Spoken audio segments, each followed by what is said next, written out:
My YouTube family, how y'all doing today? This topic is gonna be on anxiety.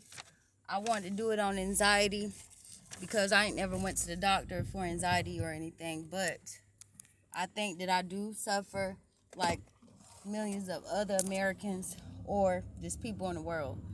I think I suffer from anxiety because I'm always thinking all the time. A lot of things has been on, and sometimes I find myself being short breathed, and I have to basically do exercises to myself in my head, like calm down, trust God, calm down, trust God, don't worry, don't worry, don't worry. It doesn't happen very often, to be honest with you. I think if I didn't know God, that it would happen a lot more. But I want to read some Bible verses that will help you deal with anxiety if you're suffering from anxiety.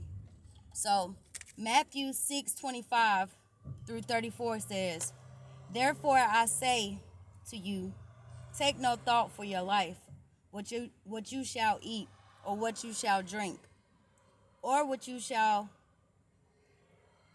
put on your body. What you shall put on.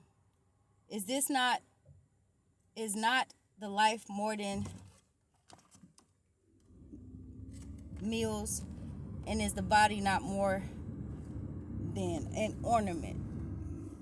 So basically, it's basically saying it's more to life than just worrying about what you're going to eat, what you're going to wear, and things like that. Because God's going to take care of us. Now, I'm going to read it again because I was a little sloppy a while ago.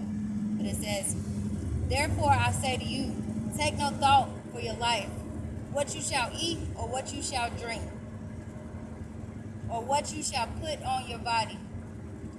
Is it not more to life than a meal, and the body more than an ornament?"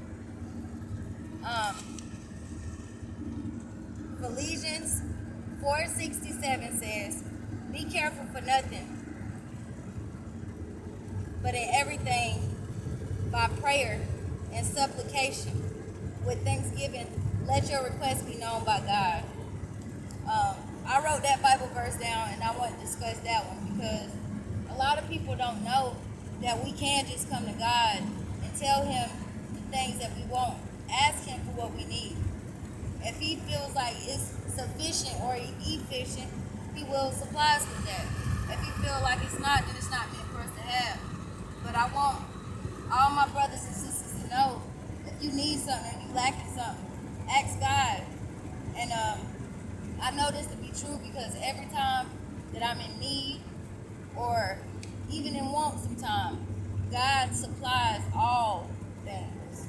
I also want to read Ephesians 4:6. I like this one. This one's a real Bible verse. It says, "The antidote to anxiety is to be anxious in nothing." So basically, the only way you can combat anxiety is not to be anxious about nothing. Don't worry. God already has it worked out. And if you're a good person, or if you're striving to have things the way that it needs to be done, and God is blessing you to get it that way, then don't worry. I want to read that again. Ephesians 4:6. "The antidote to anxiety is to be anxious in nothing." I'm going to even give y'all the definition of anxious. Anxious is greatly concerned about something or unknown distress, solicitous, full of anxiety or disquietude, being in painful suspense. So sometimes people, they suffer in suspense a lot of times. They, they toss and turn all night. They worry. I try not to really worry myself. I really don't. I do have worries and things like that, but at the end of the day, I do just give it to God. I'm not finna beat myself up. I'm not finna worry because I done lived my life like that too long. So cast your anxiety upon Him. Don't be anxious about nothing. Don't be out here, like losing it, man. God got you. You don't got to worry about what you're going to eat, what you're going to drink. You know, it's strangers out here that'll look out for you. You know? So just trust and believe in the word.